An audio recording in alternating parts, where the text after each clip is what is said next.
The rain hammered my garage roof like bullets on tin, each drop a reminder that even the weather was out to get me. I was under the hood of a '67 Mustang at midnight, grease under my fingernails and bourbon on my breath, when I heard my 13-year-old daughter Lily screaming at her mother through the thin walls. Maybe if Dad was more like Uncle Joel, you wouldn't have to sneak out every night. I froze, wrench in hand. Uncle Joel, my wife's college buddy, who'd been circling our marriage like a vulture for months. The same Joel who'd tried to buy out my restoration shop last year with his smug smile and designer suits. Lily, that's enough. Veronica's voice cut through the rain. My wife of 15 years, the ambitious attorney who used to laugh at my jokes, now sounded like she was addressing a hostile witness. I crawled out from under the Mustang, wiping my hands on an oil-stained rag. Through the window connecting my garage to our house, I could see them in the kitchen. Veronica, still in her power suit at midnight, looking guilty as sin. Lily, arms crossed, wearing that expression that said she knew exactly what buttons to push. Don't lie to me, Mom. I saw the texts on your phone. Joel this, Joel that.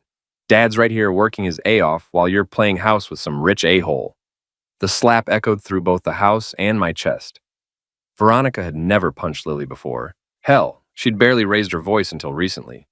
Go to your room, now. I should have intervened.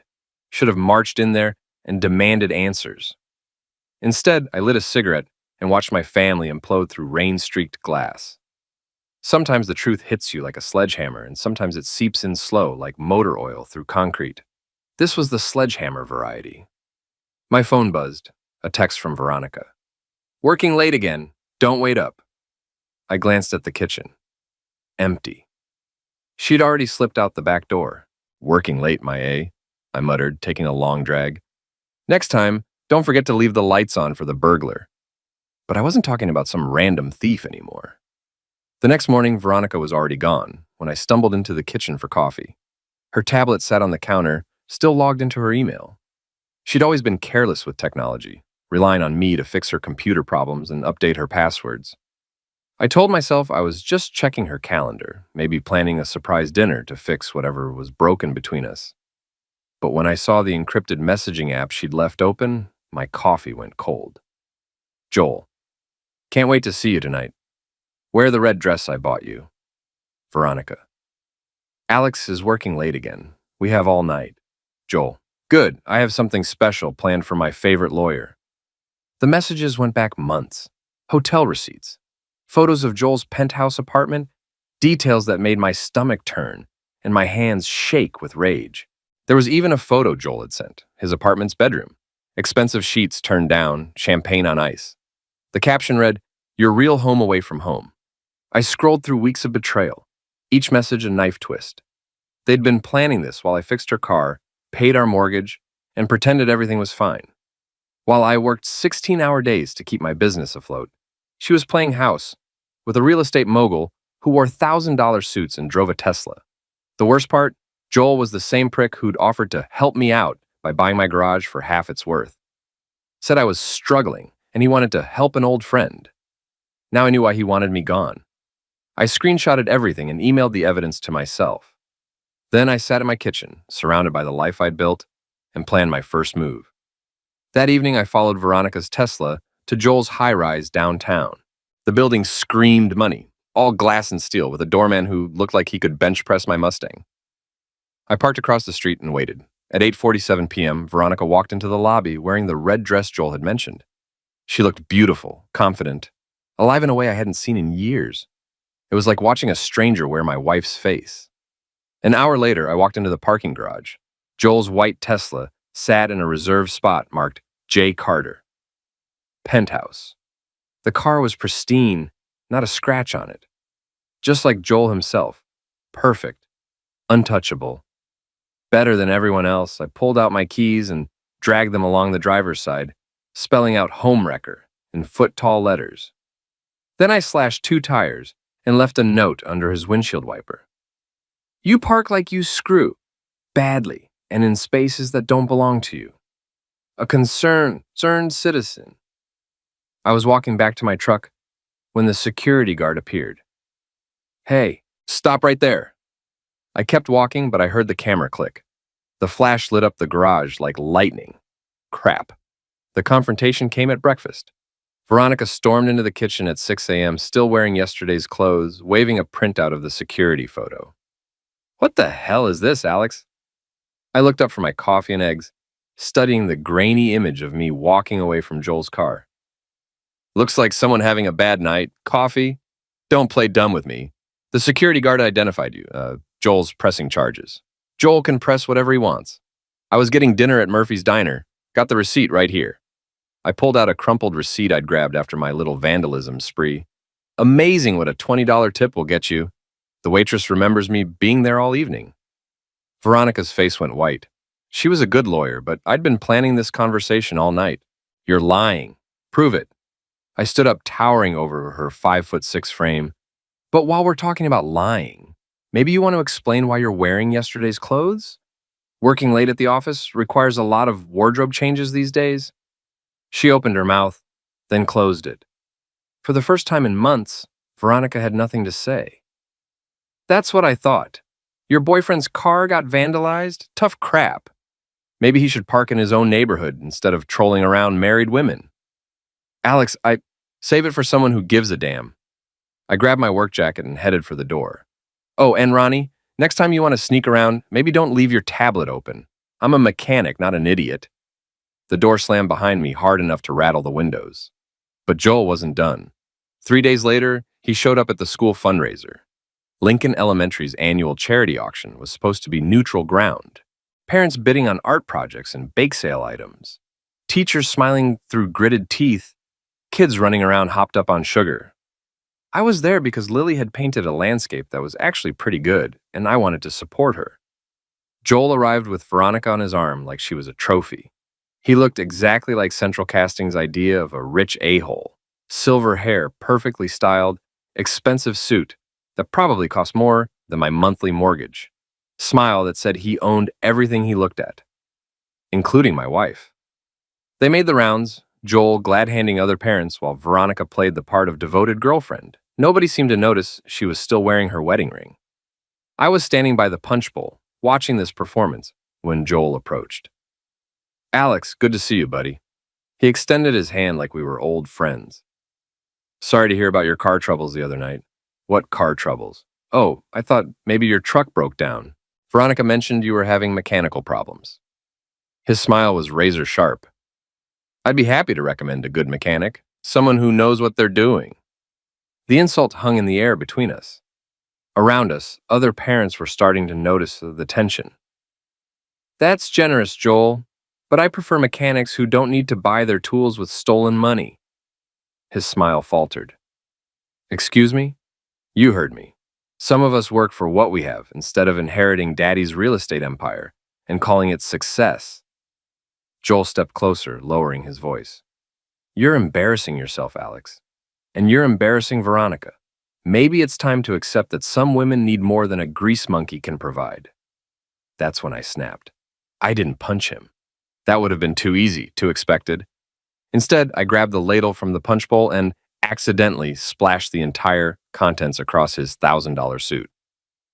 Oops, sorry about that, buddy. These hands aren't used to handling delicate things. Joel's face turned purple. You son of a witch! He lunged at me, but anger made him clumsy. I sidestepped and watched him crash face first into the refreshment table, sending cookies and cupcakes flying. He landed in a heap of frosting and broken paper plates, while 30 parents and their kids stared in shock. Joel! Veronica rushed to help him up, shooting me a look that could have melted steel. I straightened my jacket and addressed the crowd. Sorry, folks. Sometimes the trash takes itself out, but it makes a mess on the way. Principal Martinez appeared at my elbow. Mr. Mercer, I think it's time for you to leave. Already on my way. I found Lily in the crowd, her face a mixture of embarrassment and admiration. Good job on the painting, kiddo. Dad's proud of you. I walked out of that elementary school feeling better than I had in months. But I knew the real fight was just beginning. That night, I called Kate Morrison. Kate was Veronica's colleague at the law firm, and from what I'd overheard during dinner conversations, they hated each other's guts. Kate was brilliant, ambitious, and had been passed over for partner twice while Veronica climbed the ladder. If anyone had dirt on my wife, it would be her. Alex, this is unexpected. Kate's voice was cautious but curious. I need to ask you something, and I need you to be straight with me. Is Veronica screwing around? A long pause. Why are you asking me? Because you're the only person at that firm who doesn't kiss her A, and because I think you know more than you're letting on. Another pause, then, meet me tomorrow night. Rooftop bar at the Marriott downtown, 9 o'clock. Come alone. The line went dead.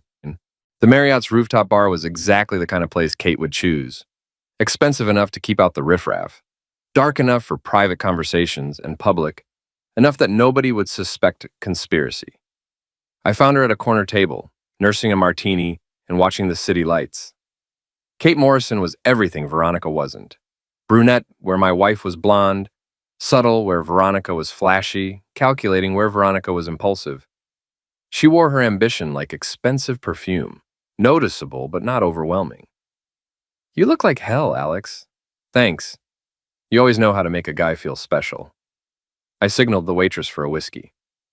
So are we going to dance around this all night, or are you going to tell me what you know? Kate smiled, but it didn't reach her eyes. Your wife is sleeping with Joel Carter, but you already knew that. What I want to know is how deep it goes, deeper than you think.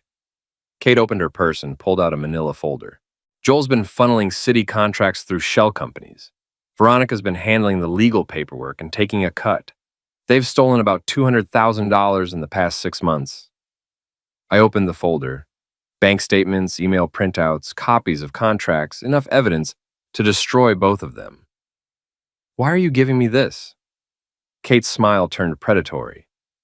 Because Veronica screwed me over on the Patterson case last year, stole my research, presented it as her own work, and got the promotion I deserved.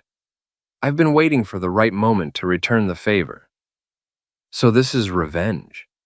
This is justice. Your wife thinks she's untouchable because she's sleeping with the right people.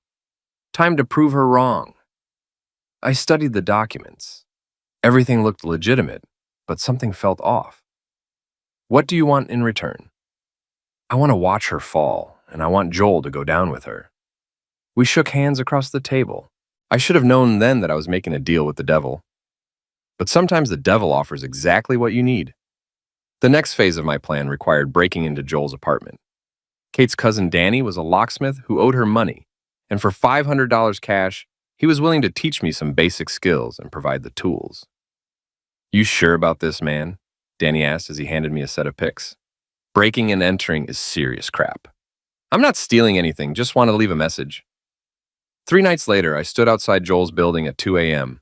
The doorman was asleep, the security cameras had convenient blind spots, and Joel was out of town on business. Kate had checked his calendar. Getting into his apartment was easier than I'd expected. Rich people always think money makes them safe, but locks are locks. And I'd spent enough time fixing things to understand how they worked. Joel's penthouse was everything I'd imagined. Leather furniture, expensive art, floor-to-ceiling windows, overlooking the city. It was the kind of place that screamed, I'm better than you in a dozen different languages. I didn't steal anything. Instead, I made the kind of mess that would take weeks to clean up and cost thousands to repair. I put dead fish in the air vents, poured maple syrup in his expensive coffee machine, and used permanent marker to write "Home Wrecker" across his bedroom wall. Then I took photos of everything and uploaded them to a dozen different social media accounts.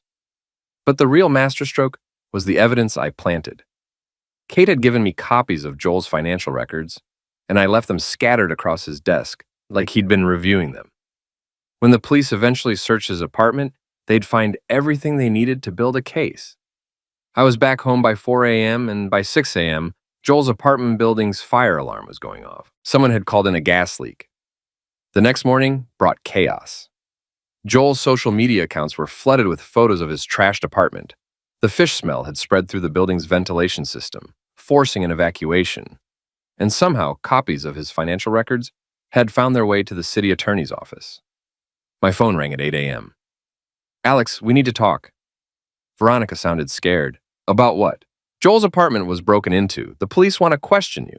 Why would they want to question me? I was home all night. You can ask Lily. Don't play games with me. I know you did this. Prove it. I was getting tired of that phrase, but it worked every time. Besides, sounds like your boyfriend has bigger problems than vandalism. Word is the city's investigating his business practices.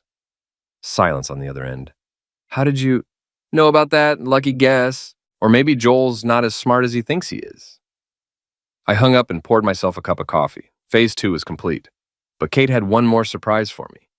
We met that evening at a diner across town, the kind of place where the coffee was strong and the conversations were private. There's something else you need to know, Kate said, sliding another folder across the table. About Veronica and Joel. What now? Joel isn't her only affair. I opened the folder and felt the world shift beneath me. Photos, emails, hotel receipts. But not with Joel, with Kate. Surprise, Kate said, watching my face. Your wife swings both ways, and I've been playing the long game. The photos were explicit, intimate, recent. Veronica and Kate, in hotel rooms, restaurants, Kate's apartment. They'd been seeing each other for over a year. Joel was just a distraction, Kate continued. Veronica needed a beard, someone obvious you'd focus on while she and I worked behind the scenes. We've been planning this for months. My hands were shaking. Planning what? Your destruction, the garage, the house, your reputation, we want it all. Veronica gets half in the divorce. I get the satisfaction of watching you lose everything, and Joel, well, Joel was always expendable. I stared at the photos, trying to process the betrayal. It was bigger than I'd imagined, more complex, more personal. Why are you telling me this? Kate's smile was pure poison. Because the plan changed. Veronica decided she wants to keep you around as a pet. Broken, humiliated, but useful. I prefer complete destruction. She leaned across the table. So here's my offer. Help me destroy them both, and I'll make sure you walk away with something. Refuse, and I'll make sure you lose everything anyway. I looked at the woman across from me, brilliant, beautiful, and completely insane. She'd been manipulating all of us from the beginning, playing puppet master while we danced to her tune. But she'd made one mistake. She'd underestimated me. I spent the next week playing the part of the broken husband. I moped around the house, drank too much, and let Veronica think she was winning. Meanwhile, I was planning the kind of revenge that would make Machiavelli proud. Kate thought she was the puppet master, but she'd forgotten that I'd been fixing broken things my whole life. And when something's broken, sometimes you have to take it apart completely before you can understand how it works. The first step was gathering my own evidence. I installed hidden cameras in my house. Legal, since it was my property. I recorded every conversation, every phone call, every moment of Veronica's arrogance as she planned my destruction. I also hired a private investigator to follow Kate. If she was playing games, I wanted to know all the rules. What I discovered was beautiful in its simplicity. Kate had been embezzling money from the law firm for 2 years. She'd been using Veronica's access codes and Joel's business accounts to cover her tracks, setting them up as the fall guys while she built a nest egg in the Cayman Islands. The affair with Veronica was real, but it was also strategic. Kate needed inside information about the firm's security protocols and client accounts.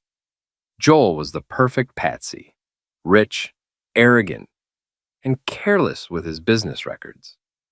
But Kate's real plan was even more ambitious. She wanted to destroy the law firm entirely, taking down everyone who'd ever passed her over for promotion. Veronica and Joel were just the beginning. I had to admire the scope of her ambition. It was the kind of long-term thinking that separated the amateurs from the professionals. Too bad she'd picked the wrong mark. The confrontation happened on a Friday night at my father's old cabin by the lake. I told each of them separately that I wanted to negotiate a peaceful resolution to our problems. Kate thought I was surrendering. Veronica thought I was begging. Joel thought he was coming to gloat. They were all wrong. The cabin was perfect for what I had planned. Isolated, private, and far enough from civilization that nobody would hear the screaming. Kate arrived first, confident and predatory. Smart choice, Alex. This doesn't have to be ugly. Oh, it's going to be ugly, I said, pouring her a glass of wine. But not the way you think. Veronica came next, dressed like she was going to a business meeting. She barely looked at me, treating me like hired help. Let's get this over with, she said. I have plans tonight. Joel was last, strutting into the cabin like he owned it. He'd replaced his vandalized Tesla with a new Porsche, and his suit probably cost more than most people made in a month. Alex, good to see you're being reasonable about this. I waited until they were all seated around the old wooden table where my father used to play poker with his friends. Then I locked the door and pulled out my laptop. Before we start negotiating, I thought you might want to see something. I opened the first video file. Kate and Veronica in a hotel room discussing how to transfer money from Joel's accounts. The audio was crystal clear. What the hell is this? Joel's face went white. Evidence, I said calmly. Keep watching. The next video showed Kate in her office, hacking into the firm's computer system, then Veronica forging documents, then Joel taking bribes from city contractors. You've all been very busy, I said. Kate, I particularly enjoyed the part where you explained how you were going to frame Joel and Veronica for your embezzlement scheme. Very creative. Kate's composure finally cracked. You son of a witch. And Veronica, the conversation where you laughed about how stupid I was, that was my personal favorite. Really captured your personality. My wife's face had gone from white to green. Alex, I can explain. No need. I heard everything I needed to hear. Joel stood up, his hands shaking. You can't use any of this. It's illegally obtained. Maybe, but I don't need it for court. I closed the laptop and smiled. I need it for something much more effective. I pulled out my phone and opened the live stream app I'd set up. Say hello to your colleagues, friends, and family. We're broadcasting live to about 300 people right now, including everyone at your law firm, Joel's business partners, and Kate's mother. The silence in the cabin was deafening. You see, I learned something important from all of you. Reputation is everything. Destroy someone's reputation, and you destroy their life. So let's destroy some reputations. I turned to face the camera. Ladies and gentlemen, let me introduce you to 3 of the most corrupt, lying, backstabbing pieces of crap you'll ever meet. What followed was 15 minutes of the most brutal public humiliation I've ever witnessed. I played audio recordings, showed photographs, and detailed every aspect of their betrayal and criminality. Kate tried to run first, but I'd locked the door and hidden the key. Veronica started crying, begging me to stop, promising to make things right. Joel threatened to sue me, then tried to bribe me, then started crying himself. The live stream viewer count kept climbing. 300 became 500, then 1,000, then 2,000. People were sharing the link, commenting, recording their own videos of my video. By the time I ended the broadcast, their lives were effectively over. The door's unlocked now, I said, tossing the key on the table. You're free to go, but I wouldn't recommend showing your faces in this town anymore. Kate was the first to leave, her face a mask of rage and defeat. This isn't over, Alex. Yeah, it is. Joel stumbled out next, muttering about lawyers and lawsuits that we both knew would never happen. Veronica was last. She stood in the doorway, looking back at me with something that might have been regret. I loved you once, she said. I know, that's what makes this so satisfying. She left without another word. I sat alone in my father's cabin, watching the lake in the moonlight, and opened a beer. My phone was buzzing with calls and messages, but I ignored them all. Tomorrow, there would be consequences. Investigations, legal proceedings, probably a divorce that would get very ugly very quickly. Kate would try to salvage something from the wreckage. Joel would flee to whatever country didn't have extradition treaties. Veronica would probably try to blame everything on her co-conspirators. But tonight, I had won. The aftermath was even more spectacular than I'd hoped. By Monday morning, the live stream video had been viewed over 50,000 times. Local news stations picked up the story. The law firm fired both Kate and Veronica, and the State Bar Association opened an investigation. Joel's business partners froze his assets and kicked him out of the company. I became a local celebrity, the wronged husband who'd exposed corruption and infidelity in one devastating broadcast. People bought me drinks at Murphy's Diner and asked for selfies at the grocery store. But the real satisfaction came from watching their individual destructions. Kate tried to flee to the Cayman Islands, but the FBI was waiting at the airport. Turns out, embezzling money and moving it offshore is a federal crime. She was looking at 10 to 15 years in prison. Joel's new Porsche was repossessed on Tuesday. His penthouse was seized by the city on Wednesday. By Friday, he was living in a motel and working at a car wash. The mighty had fallen hard. Veronica lasted the longest. She hired a crisis management firm, gave interviews claiming she was the real sufferer, and tried to paint me as an abusive husband who'd driven her into the arms of other people. Nobody bought it. The final confrontation happened at the annual Founders Day Festival downtown. The whole city turns out for the event. Families, local politicians, business owners, everyone who matters in our little corner of the world. I was manning the booth for my restoration shop, enjoying the attention and the business that came with being the town's most famous revenge story. My appointment book was full for the next 6 months. That's when Veronica showed up. She looked terrible, thin, pale, desperate. The confident attorney who had once commanded every room she entered was gone, replaced by a broken woman in a cheap dress and discount store shoes. "Alex, please.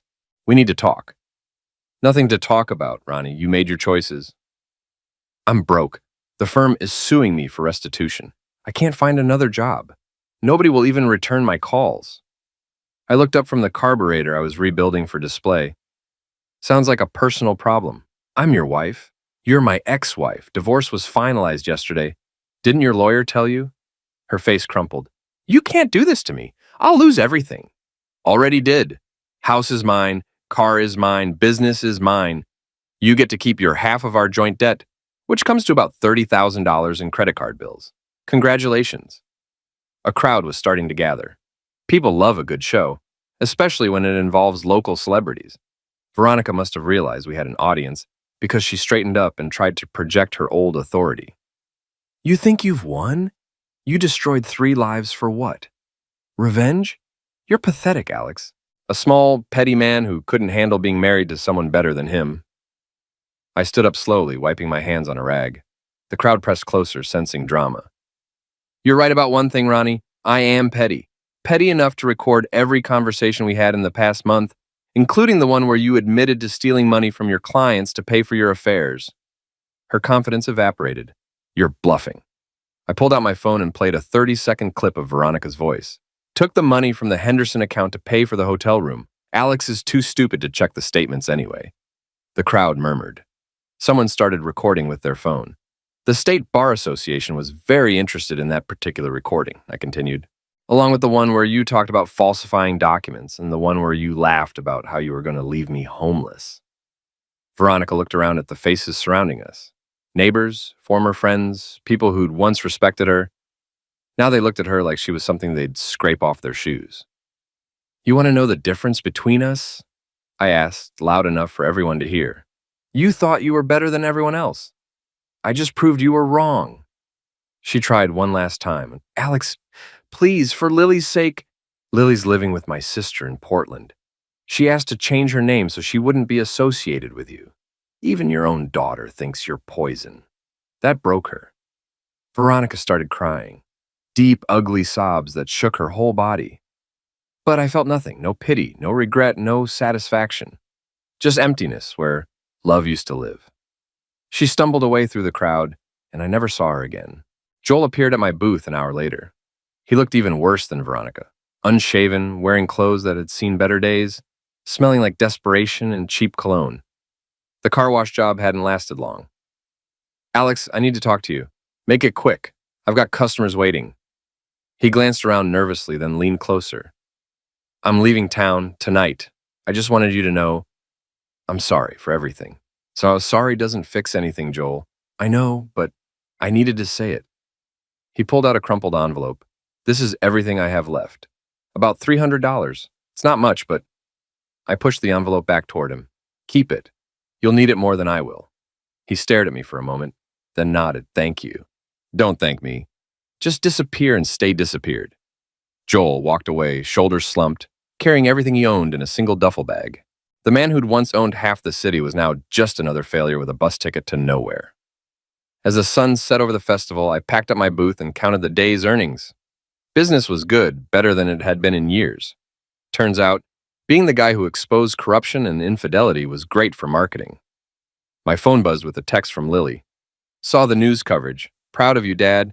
Can't wait to visit next month." I smiled for the first time in weeks. Maybe I hadn't won everything, but I'd won the things that mattered. Kate, Veronica, and Joel had tried to destroy me, thinking I was just another mark to be manipulated and discarded. They'd underestimated the power of patience, planning, and pure vindictive satisfaction. I climbed into my restored Mustang and drove home through the quiet streets of a town that now knew my name for all the right reasons. The house was empty but peaceful, filled with the promise of new beginnings and second chances. In the movies, the hero gets the girl and rides off into the sunset. But this wasn't that kind of story. This was the story of a villain's requiem, a symphony of revenge played in perfect harmony, with every note hitting exactly where it was supposed to hurt. I'd lost a wife, gained some enemies, and discovered that sometimes the best revenge isn't getting mad or getting even. Sometimes the best revenge is getting everything. As I pulled into my driveway, I lit a cigar and looked up at the stars. Somewhere out there, 3 people were learning that actions have consequences, that betrayal has a price, and that underestimating a small-town mechanic was the biggest mistake of their lives. I'd given them exactly what they deserved, and I'd done it with style. Villains don't get happy endings. We get something better. We get the last laugh.